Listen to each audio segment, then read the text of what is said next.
My father once said to me, "When you grow up, I expect you to be a better man than I am." Although I was only 10 when he died, I was old enough to realize the impossibility of this. However successful I may have been as a museum official, I am in most respects a quite insignificant person. I haven't a spark of imagination. I sometimes look despairingly at these useless hands of mine, which have never been taught to fashion a single thing. Perhaps that's why I've always tried to be with people better than myself. And never did a man have such a galaxy of kind and dear friends. Perhaps that's why I go on enjoying my life to such a preposterous degree. I like people of various kinds and keep my friends in separate boxes. What I chiefly demand of them is understanding and character.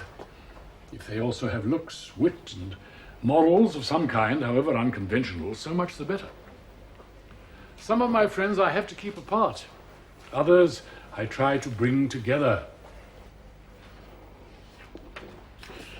Dear Mr. Cockrell, this is to let you know that Mr. and Mrs. Shaw came to see me yesterday afternoon. Oh, they were charming. We discussed his place in Joan with other subjects in a most interesting conversation. Dame Laurentia McLaughlin of Stanbrook Abbey, one of my dearest and closest friends. Dame. Why is she called Dame? Why is who called what? Dame.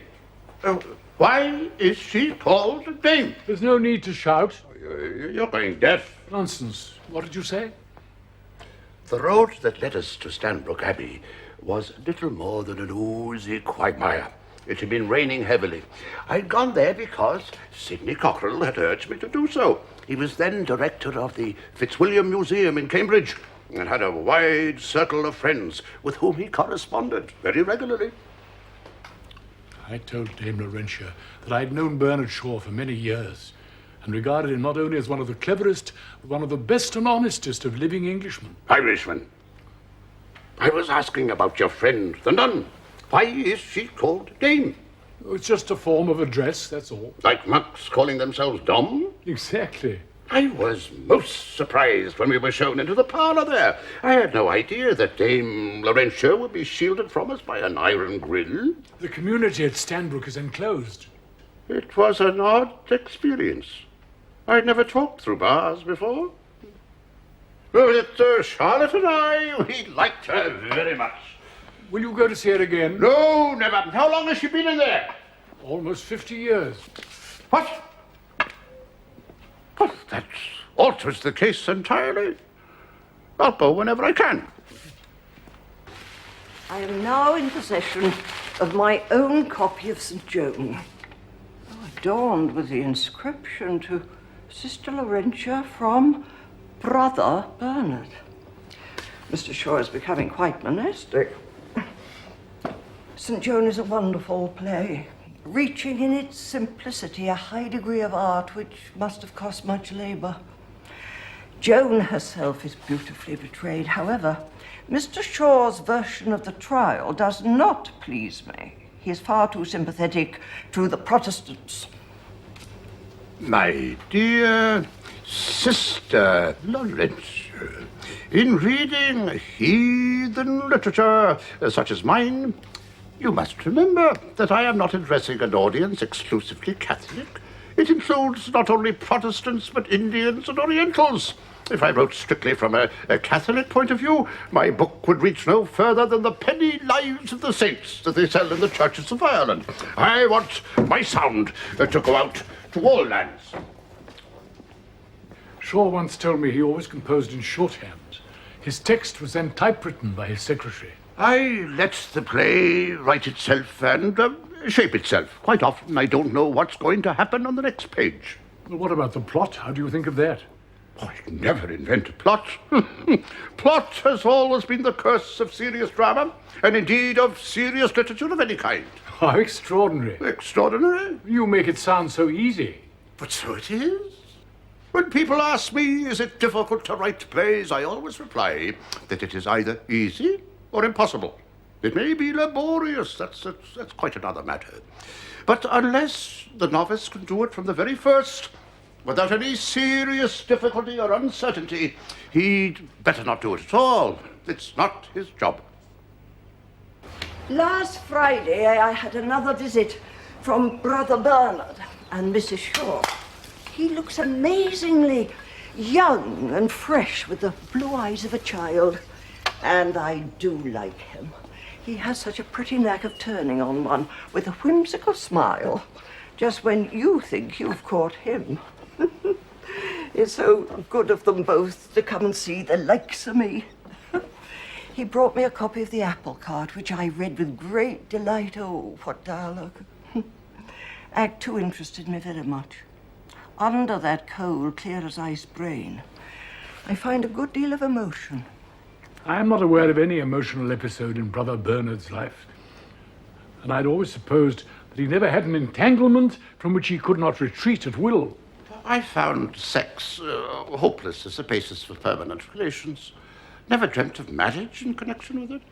On the other hand, I liked sexual intercourse because of its amazing power of producing a celestial flood of emotion and exaltation of existence, which, however momentary, gave me a sample of what may one day be the normal state of being for mankind in intellectual ecstasy. You know, I never kissed a woman till I was 28, and then she kissed me first. Since then, I've been on kissing or caressing terms with a great many women, but only had the final intimacy with one of them, my wife, whom I married when I was 40. Before that, poverty protected me from matrimony. As it happened, I was strongly sexed, and my chastity was severely tried. And I've never quite been able to make up my mind whether my abstention was prompted by honorable scruples or fear of the possible consequences. At one time, I thought that the only sensible way of finding a wife was to advertise for one. Wanted. A reasonably healthy woman of about 60, accustomed to plain vegetarian cooking, able to read and write well enough to forward letters to her husband when he's away, but otherwise uneducated. Must be plain-featured and of an easy, unjealous temperament. And all relatives, if possible. A nun ought to be a brave person, not just a nice little thing. We are called out of this world to work for God, to bear things for him, to endure what it pleases him to inflict on us in the way of trials, spiritual or otherwise. We may have tried not to hear the call, to silence it even, but the gentle voice has persisted in its appeal, and here we are. Dear Sister Laurentia, I am a man without any set creed. Too much in sympathy with all the great religions to adhere exclusively to one. Too much in awe of the great mysteries to accept any solution of them. The worst of believing in only one religion is that it leads you to regard all other religions as wrong. I prefer to think that there is an element of truth, larger or smaller, in them all. It is my belief that the three greatest men the world has produced are Jesus, Michelangelo, and Alexander the Great, in that order. I tell you all this so that you may realize what manner of infidel you are dealing with. You will be surprised, and I hope delighted to know that I'm about to become a pilgrim. What sort of pilgrim? I'm off to the Holy Land. Jerusalem, Nazareth, Bethlehem, Damascus. You must take me with you. I wish I could. In spirit. You must let my spirit roam about the holy places I've never seen, yet seem to know so well. I will. And lay my love and reverence at our Lord's feet. Bring me back a little memento from Calvary. Please. In the 1890s, I went to Italy with Shaw. The trip was organized by the Art Workers Guild, and there were about 30 of us, all men. GBS was not very enthusiastic about Venice.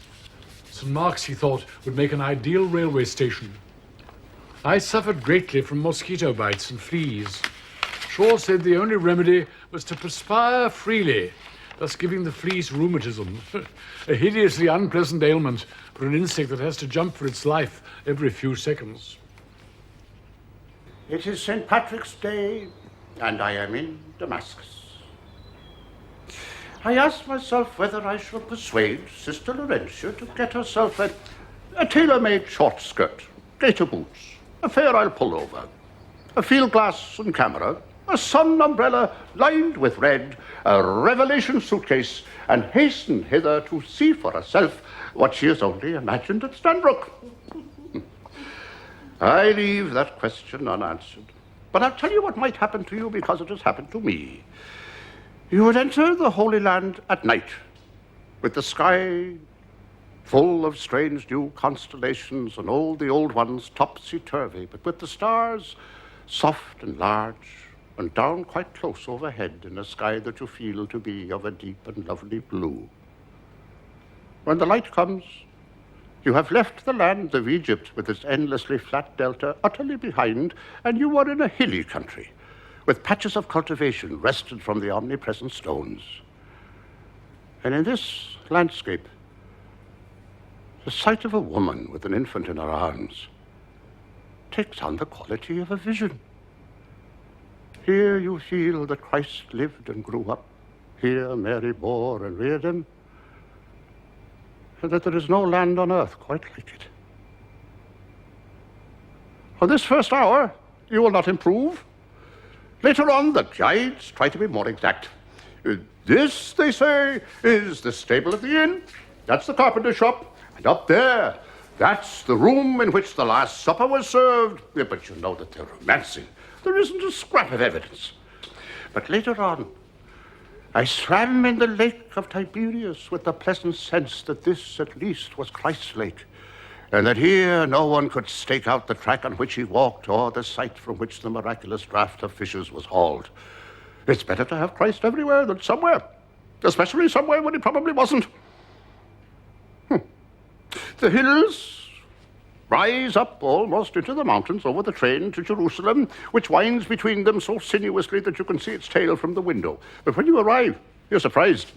The place has a flourishing, modern, suburban air, and the Church of the Holy Sepulchre, to eyes accustomed to Western architecture of the same period, is a second-rate affair. And the squabbling of the sects over their rights in it is not edifying. But I duly squeezed myself into the place, and I tipped the queerly robed priest who touched my hands with oil, trying to look as credulous as I could so as not to hurt his feelings. But my thought was, you'll be disappointed. So, for the rest of the day, I damned Jerusalem up hill and down dale. And when they took me to the Mount of Olives and showed me the famous view of the city, my only comment was, it's just like Buxton. But one's appreciation is more complex than that. When you stand on the stone from which the ascension took place, you feel everything that the legend intends you to feel, and at the same time a purely comic amusement at the notion of Jesus going up to the highest attainable point as a taking-off place for his celestial flight. What's your faith and your tourist observation, they jostle one another in the queerest fashion. Dear Brother Bernard, you have made me feel that I have seen the Holy Land through your eyes and have revealed a good deal more than I would have seen with my own. You know, I'm not in the least disturbed that the sacred spots cannot be identified. No, it would hurt much more if our Lord were to be localized in Palestine, if there were to be a Christian Mecca. The earth is the Lord's, and he is everywhere spiritually, and most truly accessible. You asked for a relic from Calvary, but Calvary now is only a spot on a church pavement, jealously guarded, with nothing removable about it. Where the real Calvary is, nobody knows, for the hills outside the city are innumerable. The alleged Via Dolorosa, I traversed in a motor car, hooting furiously at the children to get out of my way. So off I went to Bethlehem. And from the threshold of the Church of the Nativity, I picked up a little stone, a scrap of limestone rock that certainly existed at the time that Jesus' feet pattered about upon it, and the feet of Mary pursued him to keep him in order. In fact, I picked up two little stones, one to be thrown blindfold among the others in Stanbrook Garden, so that there may always be a stone from Bethlehem there, and nobody will know which it is and be tempted to steal it. And the other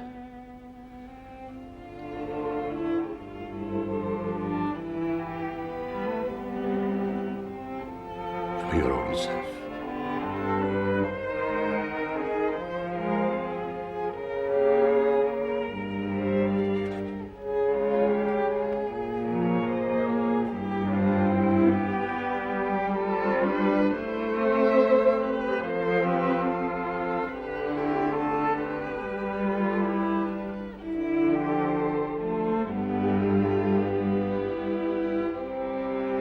Brother Bernard gave us this. Isn't it beautiful? Very, very beautiful. It's a reliquary, do you see? For the little stone he brought back from Bethlehem. There's no inscription. Should there be? Well, wouldn't it be a good idea? A brief inscription explaining its purpose and saying who it's from. Perhaps we should ask Brother Bernard what he thinks. Cockerel is a heathen atheist. A reliquary is no more to him than a football cup. What the devil? Saving your cloth. Could we put on it? We couldn't put our names on it now, could we? I mean, that seems to me perfectly awful. An inscription explaining its purpose? If we could explain its purpose, we could explain the universe. I couldn't. Could you? And if Cockerel thinks that he can, and he's quite capable of it, let him try and submit the result to the Pope. Dear sister, our fingerprints are on the stone, and heaven knows whose footprints are on it. Isn't that enough? Dear Brother Bernard, this is to let you know how much the beautiful reliquary is admired and appreciated by Lady Abbess and all the nuns. You know, by making such a gift to a place like this, you expose yourself to the danger of being prayed for very earnestly. Oh, I don't mind being prayed for. When I tinker with my wireless set, I realize that all the sounds in the world are in my room. I catch them as I alter the wavelength receiver, French, German, Italian, unknown tongues. The ether must be full of prayers, too. And if I were God, I could tune into them all. Nobody can tell what influence these prayers have. And if there are impulses of goodwill out there in the ether towards me, so much the better for me. And it'd be shockingly unscientific to doubt it. I was a passionate collector from my cradle. I collected everything. Mosses, butterflies and moths, insects of every kind, shells, fossils, stamps, everything. And later, there were books. Books, fine printing, and old manuscripts. I made use of my natural instinct for collecting to help a number of wealthy connoisseurs to acquire rare and ancient manuscripts. Among these collectors was my friend Dyson Perrins, Perrins of Lee and Perrins, the Worcester sauce people. On the eve of Epiphany in 1907, we motored over to examine a 13th century English Psalter, which was on loan for the nuns of Stanbrook Abbey.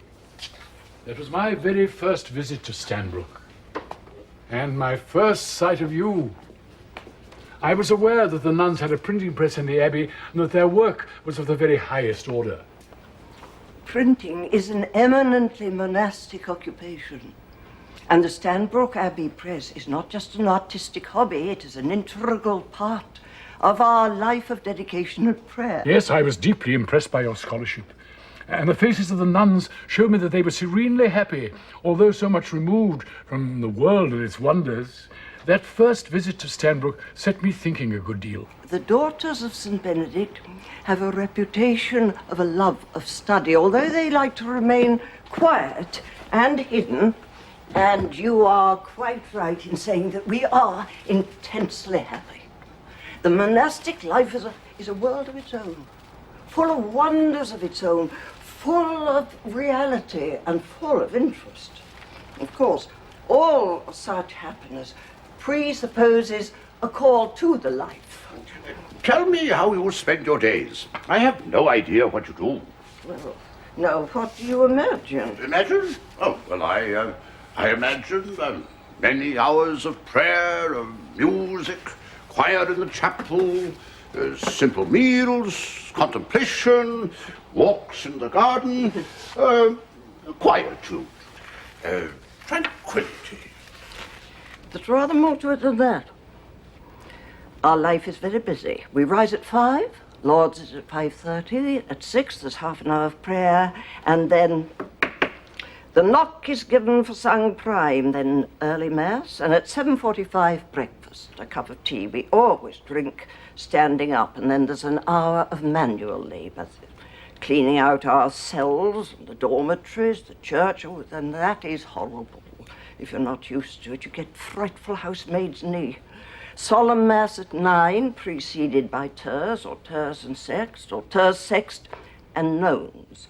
10:15, we read from the chapters, then there's an hour of study, 11:30, dinner, and then an hour of recreation. At 1:30, we have our work to do, and that might be mending, embroidery, working at the looms. We make all our own habits. And then there's fruit gathering, lavender gathering, gardening, of course. We grow our vegetables and herbs and the cows and the pigs to be fed, and the poultry. And our work at the press keeps us busy too. Oh, translating, scribing, very many, very demanding jobs. 2:45 tea, 3 o'clock vespers, 3:30. Conference in the chapter house, 4:30 study. Reading, prayer. 6 o'clock, supper, and then recreation. A stroll in the garden, perhaps. 7:30 compline, 8:30 matins, and then we go to bed. Usually between 10 and 10:30, and it's the same every day, 365 days of the year. No holidays and no days off. I'm exhausted. Did you always intend to lead this sort of life? Oh, no, by no means.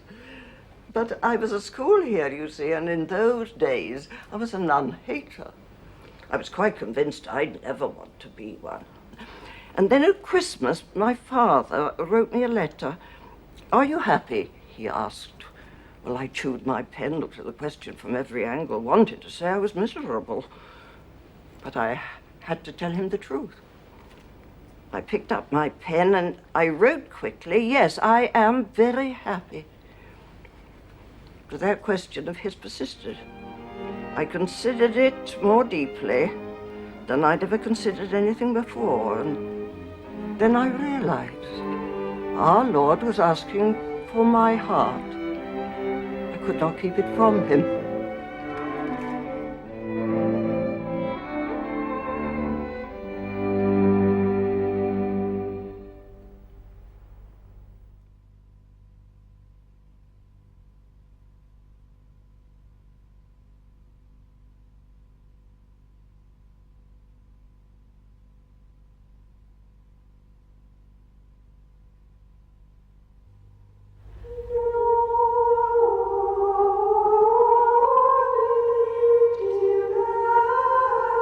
My brief visit to Stanbrook yesterday was quite perfect.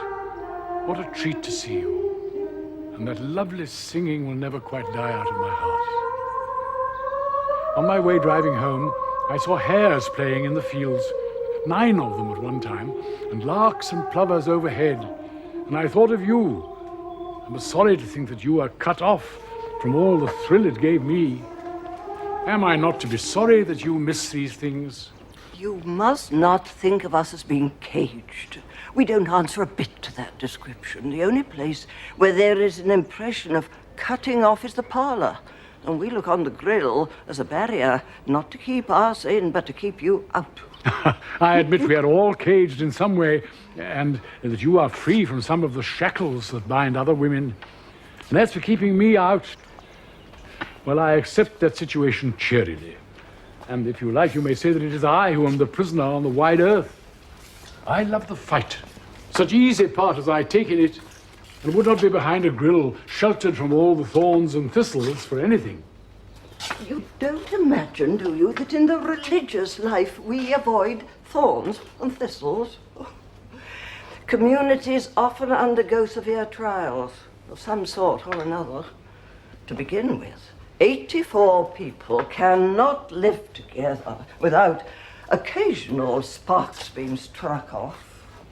I sometimes think it's a miracle to have all these nuns living together day in, day out, and not to have had one murder yet.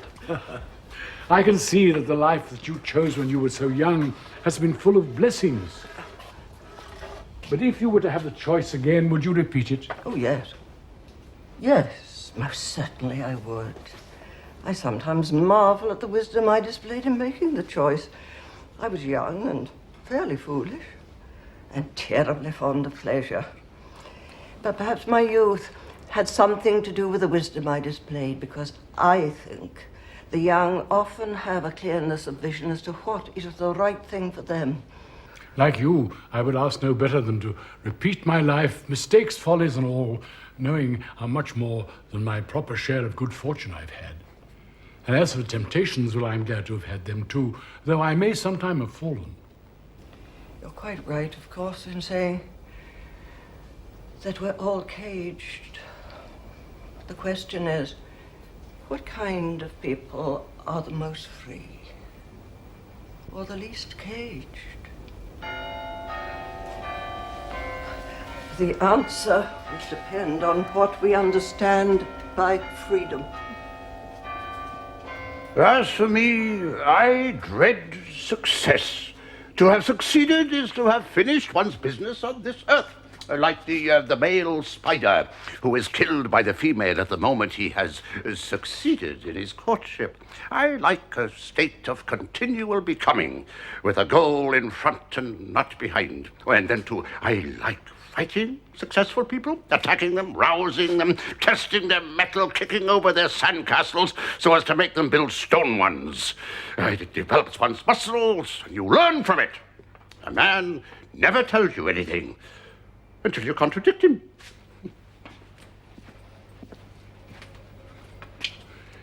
A few weeks after my first visit to Stanbrook, I suddenly decided to marry Miss Kingsford, Kate. She was a talented artist with a special gift for illuminating manuscripts. Some of her work was very fine and gave me the greatest pleasure. I bought her an emerald engagement ring, having first received a written understanding from the jeweler that he would take it back at any time, if in good condition. She is penniless, which for me is rather an advantage, as it enabled me to treat her with the ferocity which is so much part of my nature. It was no rash act. In all essentials, I think we were in complete accordance. Dame Laurentia wrote to me from Stanbrook, sending me her heartiest congratulations, though she did point out that it would prevent my ever becoming a monk.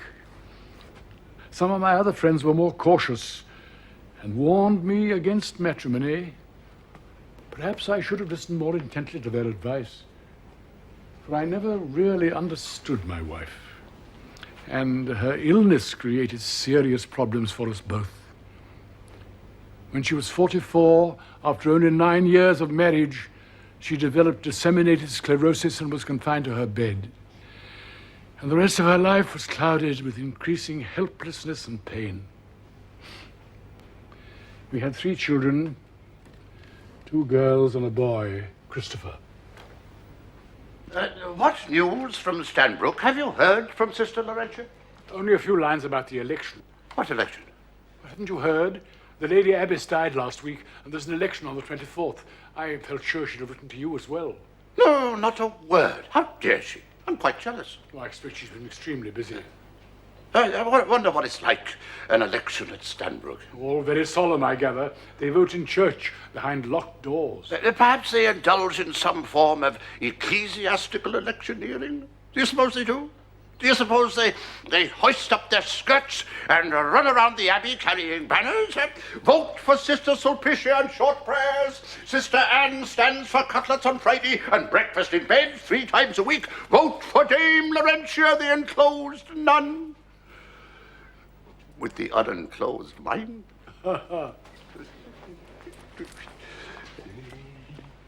My dear sisters, this is the first time that I have the right to address you. And my first word is of thanks, not for the honor, although it is a great honor to be an abbess of Stanbrook, but for your confidence and for your generous confidence. I can quite easily, without a great act of faith, make a return in kind.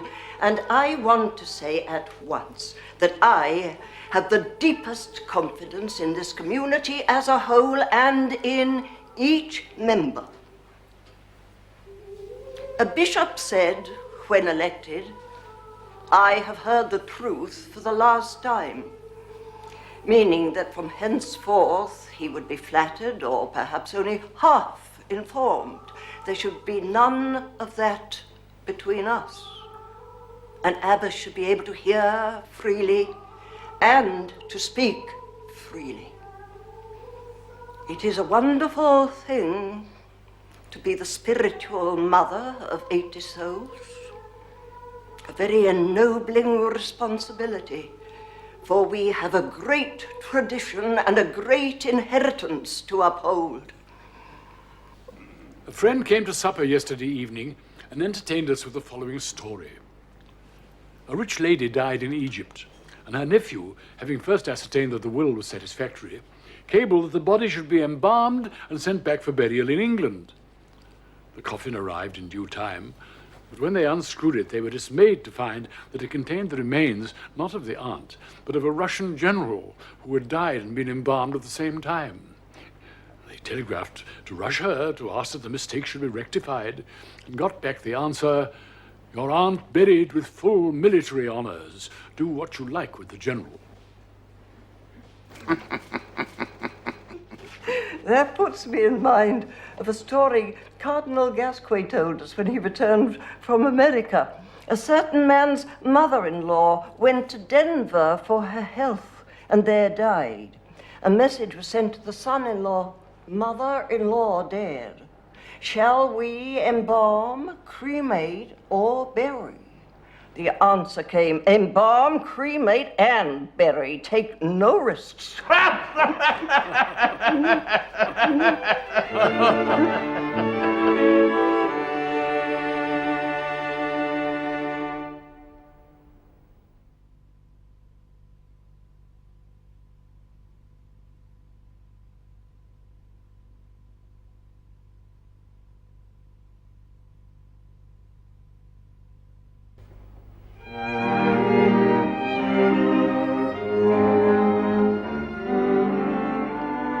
I'm seeking God. Where can I find him? My dear Sister Laurentia, as you know, Charlotte and I were in Africa recently. One day we were out in a car that was unfamiliar to me, and instead of pressing the brake, my foot found the accelerator. In my confusion, I braked violently. My wife was thrown forward, the luggage fell on top of her, and she was badly knocked about. As a result, we had to spend several weeks in Neisner while she recovered. And during that time, I wrote a little book that I think might interest you. It is about a black girl, converted by a missionary, who demands where she is to find God. Where is God? Seek, and ye shall find him, is the only direction she gets. So off she goes into the forest, a knob kerry in her hand. And her search is only too successful. she comes across the God of Abraham and the God of Job, and I regret to say, disposes of them both with her knobkerry. She meets Ecclesiastes, the preacher, she meets St. Peter and St. John, and then she finds your friend, whom people call the conjurer, because they won't listen to his preaching, but they like his miracles.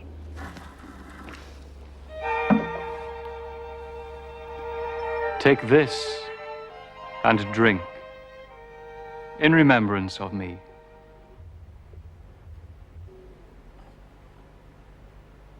Thank you, Bas. Thank you kindly. He gives her his commandment. Love one another. But that is not enough for her, for there are people whom she hates and knows that she ought to hate. And as to loving everybody, even if it were always possible, she thinks it's a great liberty to take with them, and doesn't want everybody to take the same liberty with her.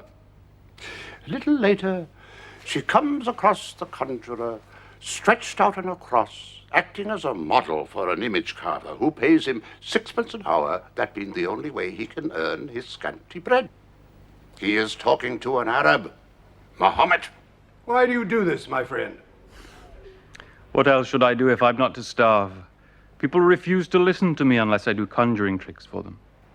They tell me what a wonderful man I am and that there has been nobody like me ever on earth, but they carry on being wicked and foolish and cruel all the same. It makes me feel that God has forsaken me. Sometimes.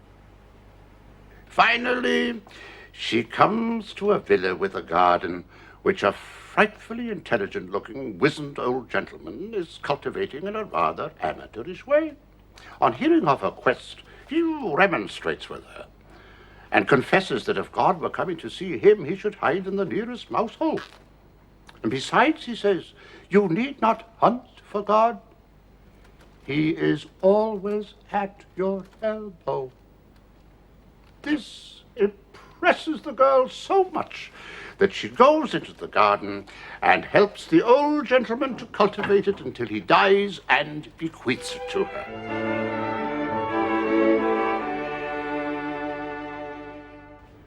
Shall I give you the book or not? It is very irreverent and iconoclastic, but I don't think that you will find it fundamentally irreligious. Perhaps I shouldn't disturb the peace of Stanbrook with my turbulent spirit. But since I want you to go on praying for me, I must, in common honesty, let you know what you are praying for. Although I believe in many of your ideas, I could never forgive you if you were to publish that book. The Adventures of the Black Girl in Her Search for God by Bernard Shaw. How kind of you. Thank you very much. I'm afraid to present myself at Stanbrook. This black girl has broken out in spite of everything. And here is an inscribed copy of the first edition.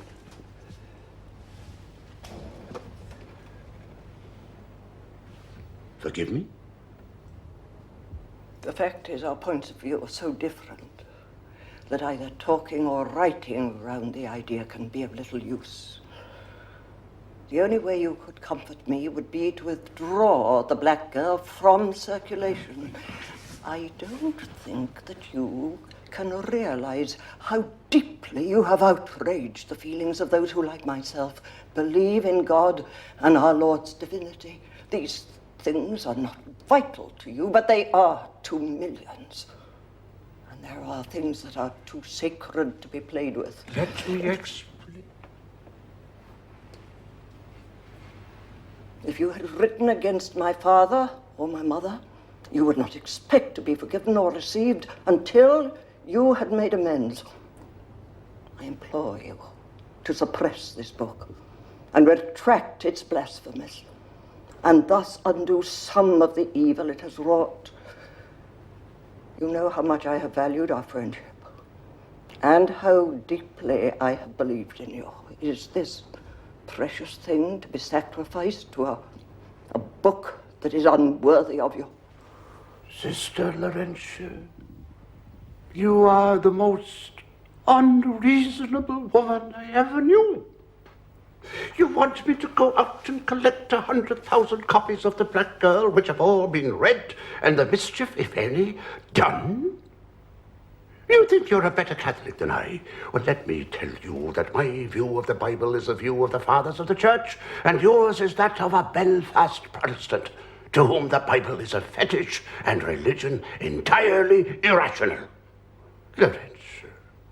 Lorenz, has it never occurred to you that I might possibly have a more exalted notion of the divinity than yourself?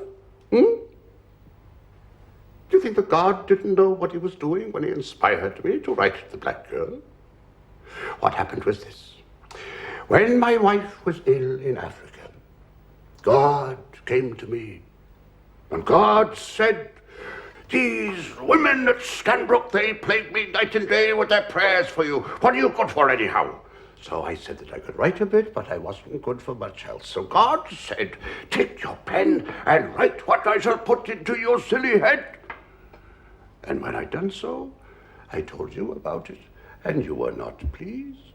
So I went to God. "The abbess is displeased." And God said, "I am God, and I will not be trampled on by any abbess that ever lived."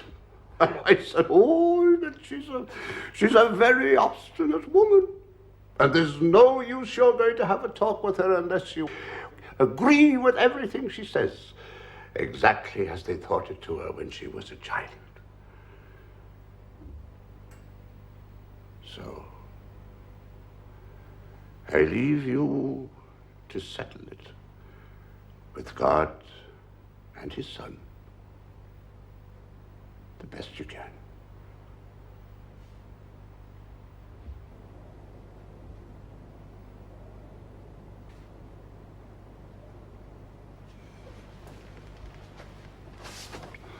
But you'll go on praying for me, won't you? No matter how surprising the results may be.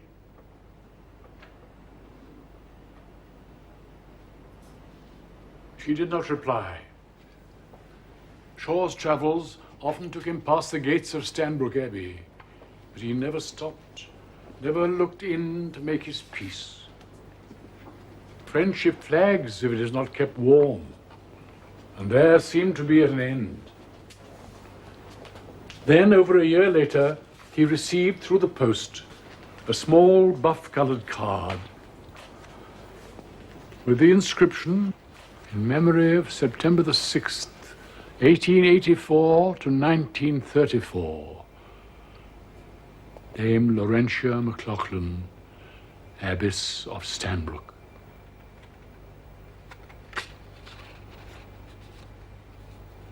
To the ladies of Stanbrook Abbey, Worcester. Dear sisters, I have just received the news of the death of Dame Laurentia McLaughlin. I had no knowledge of the state of her health, and no suspicion that I should never see her again on this earth. There was a time when I was in such grace with her that she asked you all to pray for me, and I valued your prayers most sincerely. I wrote a little book, which to my grief shocked Dame Laurentia so much that I dare not show my face at the Abbey until I was forgiven. She has, I'm sure, forgiven me now, but I wish she could tell me so. In the outside world from which you have escaped, it is sometimes necessary to shock people violently to make them think seriously about religion. And my ways were too rough. I have no right to your prayers, but if I should occasionally be remembered by those of you who recall my old visits, I should be none the worse for them. I'm very grateful. Yours faithfully, G. Bernard Shaw.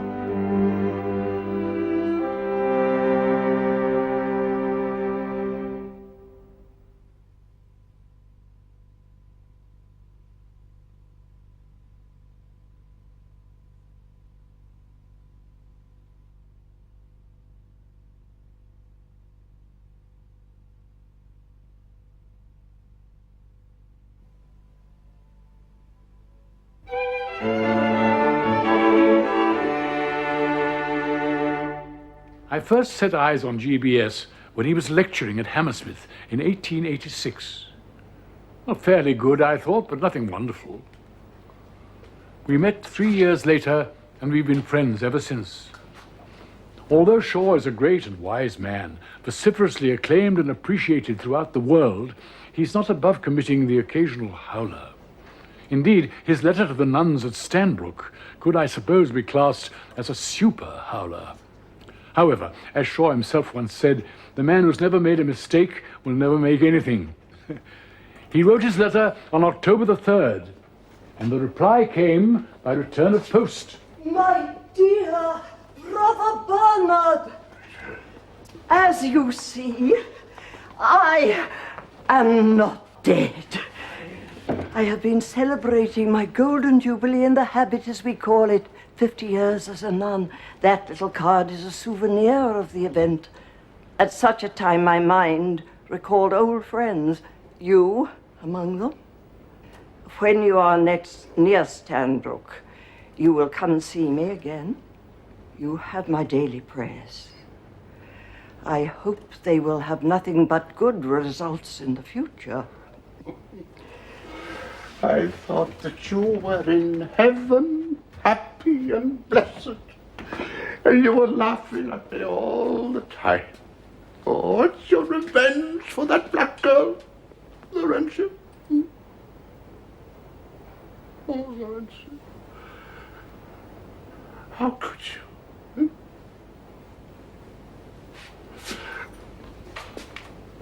I renounce all the beliefs I have left. Poor Brother Bernard. Queen Mary came to Cambridge and paid a visit to the Fitzwilliam. I was privileged as director to show her round, and I found her very appreciative and affable, though she speaks with a German accent. I'm justifiably proud of my work at the Fitzwilliam. When I first took up the appointment, the arrangement was utterly barbarous. Good and bad pictures, all schools and countries mixed, packed up on the walls to a ridiculous height. My predecessor had absolutely no taste whatsoever. You only had to look at his house to see that. And he hadn't the least idea how to run a museum. He simply looked in occasionally to see if there were any letters. I found the place a pigsty and turned it into a palace. But of course, this didn't make me fearfully popular at Cambridge, because I was determined to have my own way. The trouble was money. We had to raise large sums of money, a task which I accomplished with considerable skill. My secret was very simple: never allow the possibility of a refusal.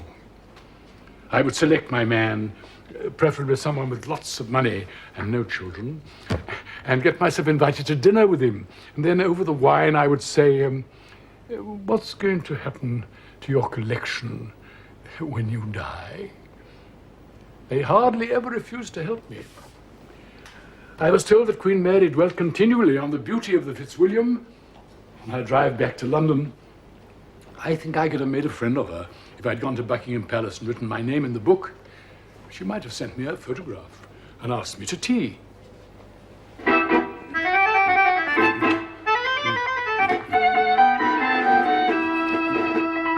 Good heavens!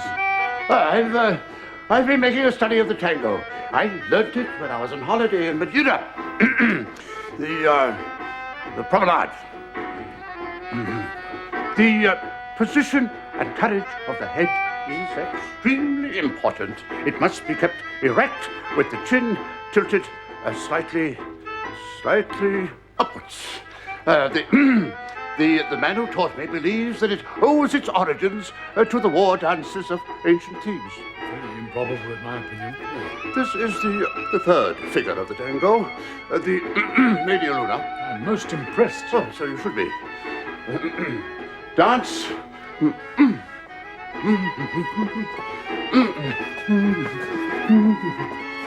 Dance every day for at least 15 minutes, and you'll be as fit and supple as myself. I think the nuns would be rather alarmed if I did. Oh, Well, there's something else that happened in Madeira that I meant to tell you. I met an American there. He was immensely impressed that I knew you. It appears that his passion in life is plainsong, Gregorian chant. And that little book of yours, The Grammar of Plainsong, is that it? Told me that people came from all over the world to consult you. I had no idea you were such an expert. It is my life's work. When I was a girl, I went to the Abbey of Salem and heard Gregorian chant for the first time. I fell under its spell. For centuries, chant had been regarded as a barbarous survival from the Dark Ages, and I was determined to do all I could to restore the singing of the divine office to its original beauty. Of course, it's no easy task to be at your vocal best 7 times in the day and once in the night. But a chantress never stops singing. Much amused by a story of Sargent, the portrait painter, it seems that he has a screen in his studio behind which he retires at regular intervals to put out his tongue at his opulent sitters and shake his fist at them. Having relieved his feelings in this way, he emerges smiling and nobody's a penny the worse. Oh, by the way, we have a new maid. Her name is Mazod Tryphena Wesley. Why does that please me so much? It was such a delight to see you shining in all your old radiance. If ever I write an opera libretto, it will be rather like Die Zauberflöte, and I shall call it The Merry Abbess. On the drive back here, it was a magically lovely evening, or so it seemed to me. I felt so much the better for your blessing. There are some people like Judas Iscariot who must be damned as a part of heavenly business, and it is clear that I may be one of them. But if I sneak into heaven behind you, they'll be so delighted to see you that they won't notice me. Wherever you go eventually will depend entirely on yourself, and you'd be wise to choose heaven.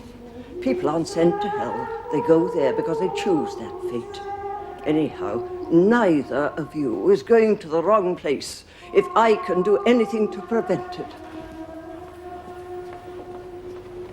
I've heard the most astonishing rumor about Mrs. Shaw, whom I know quite well, or thought I did. It seems she took a violent fancy to Lawrence of Arabia, and that they exchanged a number of frank and revealing letters. I find this almost impossible to believe. And since it was I who introduced Lawrence to the Shaws, I also find it rather disturbing. How unpredictable is human behavior. I remember old Thomas Hardy, when he was 84.5 years old, falling violently in love with a young woman who was appearing in an amateur performance of one of his plays. For a time he was completely infatuated with her. Mind you, Mrs. Hardy, the second Mrs. Hardy, was dull beyond description, an inferior woman with a suburban mind, so perhaps it wasn't entirely surprising. But even I, who've never been described as a ladies' man, even I have not escaped the grip of these troublesome emotions. There was one particular afternoon, a young woman had called to see me. I'd promised to show her some of my books. It was in the 20s, 23 or 24. In those days, a curtain divided my study from the room where Kate lay, ill and crippled. I could hear her moaning with pain, an agonizing sound. And she suddenly called out to me, "Sidney, when is the nurse coming back?" "Oh, not long now," I said. Then suddenly, without thinking, I seized my young visitor and kissed her fiercely on the lips. She said nothing, simply left the house without a word.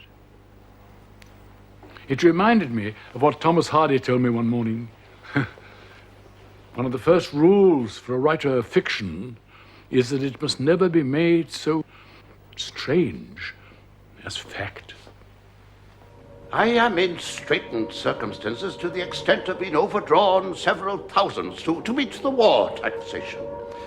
And the success of the Pygmalion film, instead of making me rich beyond the dreams of avarice, has put me in the millionaire class, taxable 19 and sixpence in the pound. I mean, to get 10 guineas, I have to make 420 pounds, which makes me think twice about sums that I could afford to throw about before the war.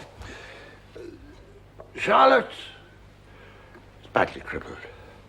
The result of an accident she suffered in her teens, and she's incurable. Because the only remedy, the steel corset, plaster jacket, immobilization for months, is bearable by men under 40 only. She's an invalid. A sentence of lumbago for life. Her music is a great comfort to her. I play the piano and sing to her, sometimes in the evening. Oh, the War Office wants to publish 3 of my plays to stimulate the troops and prevent them from going mad. I've given them carte blanche and the use of my type, free, gratis, and for nothing. I'm getting old, but as well as can be expected, I can still write a bit. In this beautiful September, it's hard to realize that a hideous war is in progress. Although we have aircraft overhead all day. Oh, what a welter the world is in. How terrible it is to think that every man's hand is against his brother. Another of my windows has been smashed at Kew, as well as the conservatory. Every post brings news of some friend whose house has suffered. The longer the nights get, the more time there'll be for the bombing. After dark, it's almost impossible to stop them. Oh, thank you so much for the sprig of lavender. I always keep it with me in my pocket diary.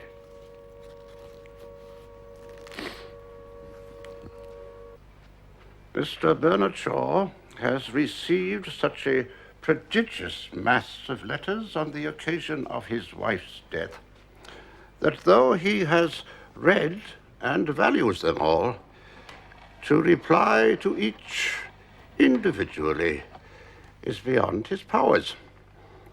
He therefore begs his friends and hers to accept this omnibus reply and to assure them that a very happy ending to a long life has left him awaiting his own in perfect serenity.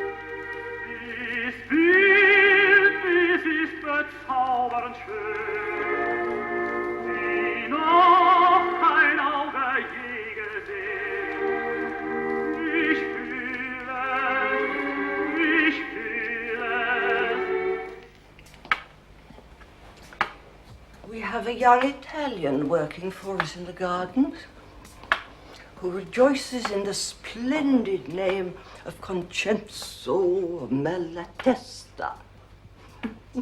He came to us as a prisoner of war, and he's absolutely devoted to the place.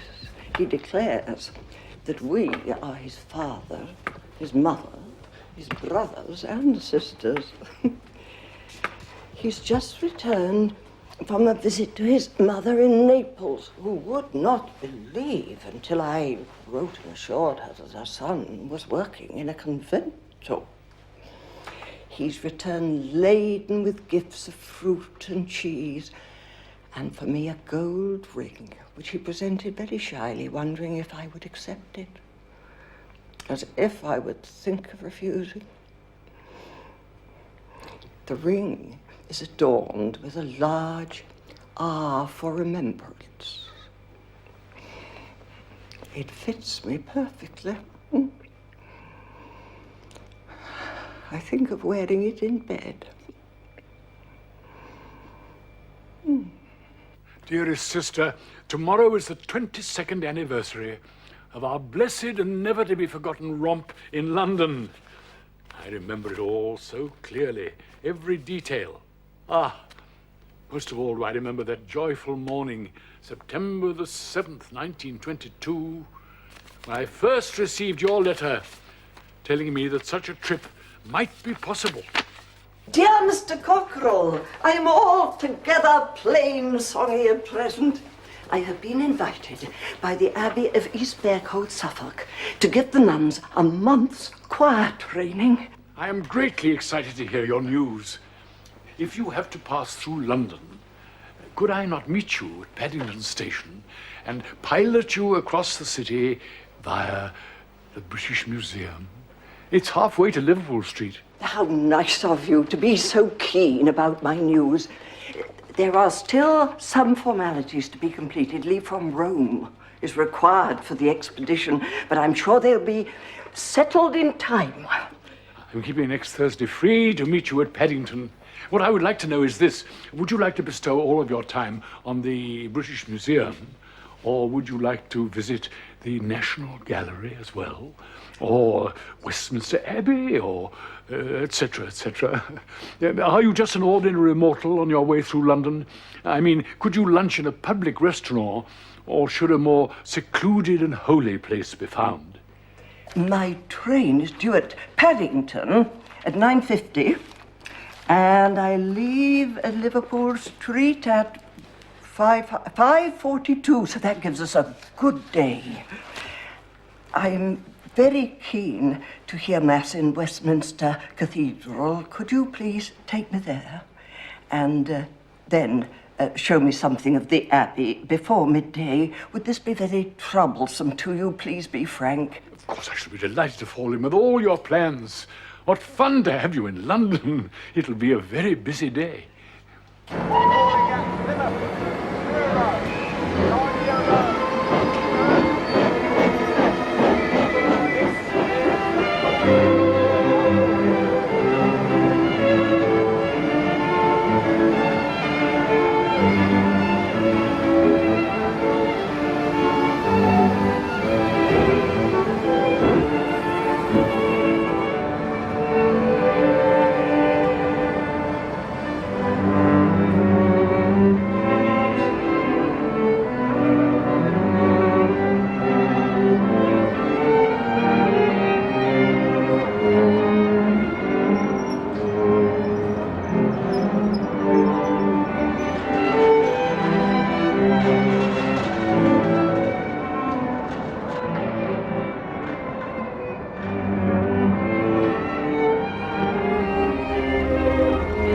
Well, we did it all. You heard High Mass in Westminster Cathedral. And then we went and looked at the view of London from Westminster Bridge. In the afternoon, you were shown privately, under the best official guidance, some of the principal manuscript treasures of the British Museum. The Lindisfarne Gospels, Queen Mary's Psalter, and the Lambeth Bible. Then at 4:40 the motor was ready, and we drove across London and got to Liverpool Street, arriving just in time.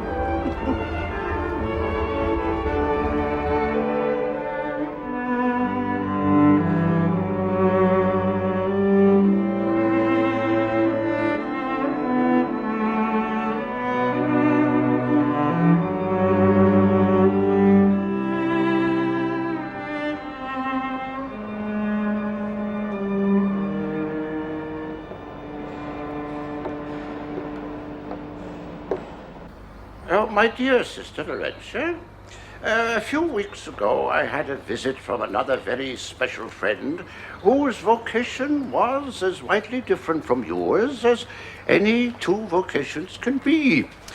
He is Gene Tunney, Irish-American, still famous as the undefeated heavyweight boxing champion of the world, no less. He was brought up a devout Catholic family, pillars of the church, but as he puts it himself, when I went into the ring as a professional, I dropped all of that. Although he dropped the faith did not drop him. Anyhow, he made a fortune from his fights, and when he retired, he married a rich woman. Sometime later, they found themselves on a holiday island in the Adriatic, where his young wife was attacked by that rare complaint, unknown to most surgeons, of a double appendicitis. Nothing but a major operation could save her, and there was on the island only one old and useless doctor. Death. was certain within 10 hours. Jean, helpless and hopeless, could only watch her die, except for one thing, to go back to his faith and pray. He prayed. Next morning, early, there lands on the island the most famous surgeon in Germany, the discoverer of double appendicitis.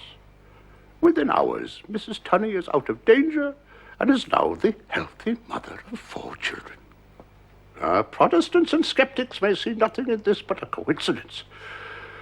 And as far as I'm concerned, it only goes to confirm what I instinctively feel to be the value of your prayers. So, do not forget me in them. Although my body is going to bits, I have passed that second childhood that comes at 80 or thereabouts and got the clear second wind that follows it. My soul still marches on. Dearest friends, Kate had a slight stroke last month. She lost ground, became unconscious, and this morning, to my great relief, the end came. I'm thankful that her life was not further prolonged, as I think it was a happy one on the whole, despite those more than 30 years of disabling illness. I'm also thankful that I did not go first, as it would have made things so very difficult for her. Dearest Sidney, there is no need to say how deeply I sympathize with you and your family. I am with you in thought and prayer. Many years ago, when the children were quite small, Kate wrote me a short but heartfelt letter. What episode or incident prompted her to do so, I've quite forgotten. It often grieves me very much, she wrote, that you don't try to see more of the children. Because if you don't make intimate friends of them now, you never will. And that'll make you awfully unhappy. Dear Kate, she was a remarkable and courageous woman. The funeral was very simple. We took some of her books with us to the crematorium, the 5 books that she wrote as well as illustrated, and we looked over them for half an hour in turn, and then came home. I went to bed early, feeling thankful that a difficult day had passed off so satisfactorily. On a tree by a river, a little tomtit sang willow, tit willow, tit willow. And I said to him, Dickie bird, why do you sit singing willow, tit willow, tit willow? Is it weakness of intellect, birdie, I cried, or a rather tough worm in your little inside? With a shake of his poor little head, he replied, Oh, willow, tit willow, tit willow.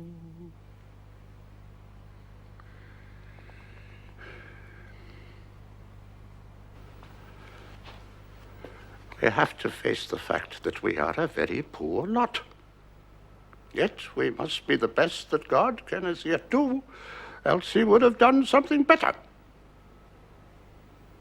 I think there's a great deal in that old pious remark about us all being worms. Modern science shows that life began in a small, feeble, curious sort of way as a speck of protoplasm. That owing to some will in this, some curious driving power always making for higher organisms, gradually that little thing, constantly trying, wanting, having the purpose in itself, being itself a product of that purpose, has, by mere force of wanting and striving to be something higher, gradually, curiously, miraculously, continually evolved A series of beings, each of which evolved something higher than itself. What is to be the end of this? There need be no end. There is no reason why the process should ever stop, since it has proceeded so far. But it must achieve, on its infinite way, the production of some being, some person, if you like, strong and wise, with a mind capable of comprehending the whole universe, and with powers capable of executing its entire will. In other words, an omnipotent and benevolent God. Dear Brother Bernard, the lavender harvest has just come in, and one of my jobs is to pack it into little bags for our sale of work. I hope the fragrance will keep you in mind of Stanbrook, where you are so affectionately remembered. The prayers still go on. The thought of Stanbrook is a delight to me. It is one of my holy places.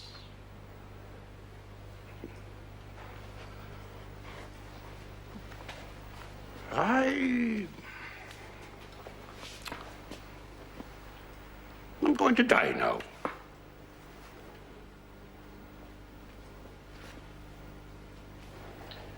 I think I was his oldest living friend, and though I shall miss him very much, I was thankful to hear the end had come, for I knew that he was eager for it in his last uneasy days.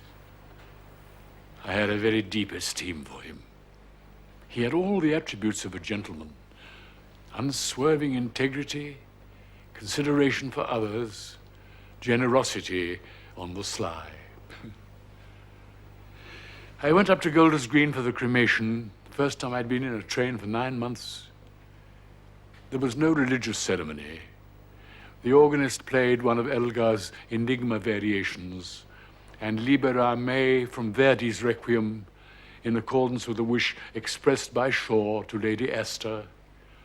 In between these two performances, I read very badly the final words of Mr. Valiant for Truth from The Pilgrim's Progress, a book greatly admired by GBS all his life. When the day that he must go hence was come, many accompanied him to the riverside, into which as he went he said, "Death, where is thy sting?" And as he went down deeper, he said, "Grave, where is thy victory?" And so he passed over, and all the trumpets sounded for him on the other side.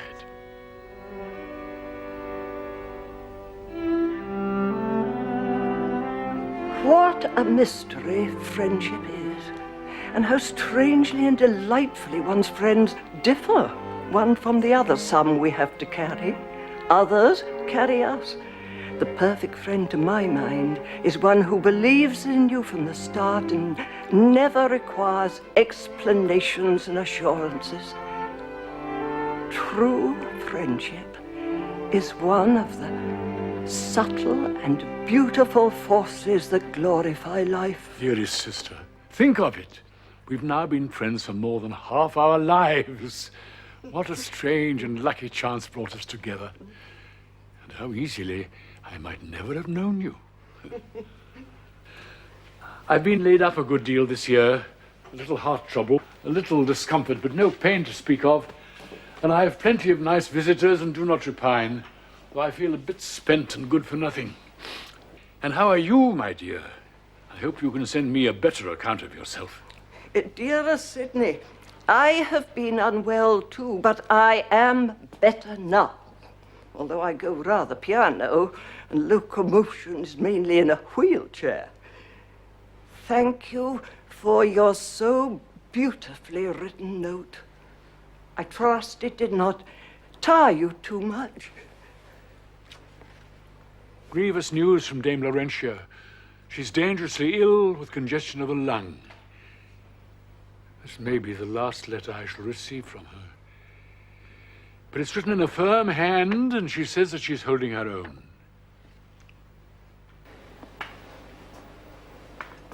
When thou shalt pass through the waters, I will be with thee, and the river shall not cover thee.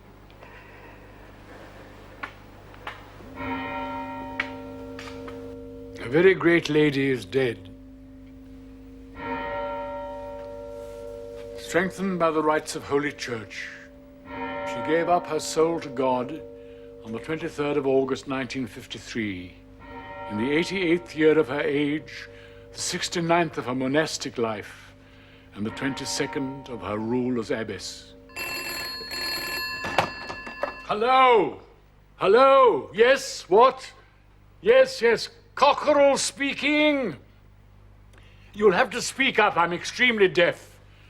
What books? What exhibition? No, it's quite out of the question. I can't possibly lend you my books for the exhibition. I've sold most of them anyway. No, I shan't change my mind. There's no possibility of that. I'm expecting to die quite soon, and if I lend them to you, it'll cause the most frightful complications.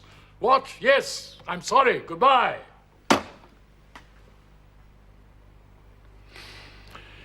Another winter gone, and I'm still a prisoner to my room. I'd expected to be dead by now, but I'm content to live on until I become too great a nuisance to those about me. Except for a little weakness in my chest, I'm feeling distinctly better than I did a year ago. I attribute this to my doing next to nothing. I once used to think I was rather a smart young man. Now I realize I was always second-rate, a born-in trigger and puller of strings. And that's how I strove to justify my otherwise useless existence, by bullying people more gifted than myself and getting the best out of them. Still, I've had a very interesting life. If it weren't for Kate's lamentable illness, I'd be very glad to have it all over again. I remember going for a walk once with two of my children when they were between 6 and 7. Margaret asked who made God and what we were before the world was created. Then Christopher asked, when we were dead, should we remember being alive? Margaret thought we might live again as birds. Then she said, after we were dead, should we become part of history? Perhaps I shall soon have an answer to all those questions. I leave to my children a number of the best and kindest friends, both men and women, that ever man had. Gratefully conscious of all they have meant to me, I declare friendship to be the most precious thing in life. But it's like a plant that withers if it is not heedfully fostered and tended. It's only by constant thought, by visits, by little services, and by abundant sympathy at all times that friends can be kept. I implore my children to remember this, so that the blessings that have been mine may be theirs also.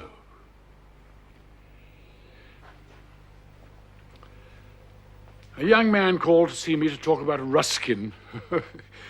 Young man, very shy, eyes stone deaf, so he didn't make much progress. A wasted morning. Slept from 9:15 to 5:15. My best night for ever so long. But woke feeling weak and silly. The angel of death seems quite to have forgotten me. On the other hand, I might pop off tomorrow. Who knows?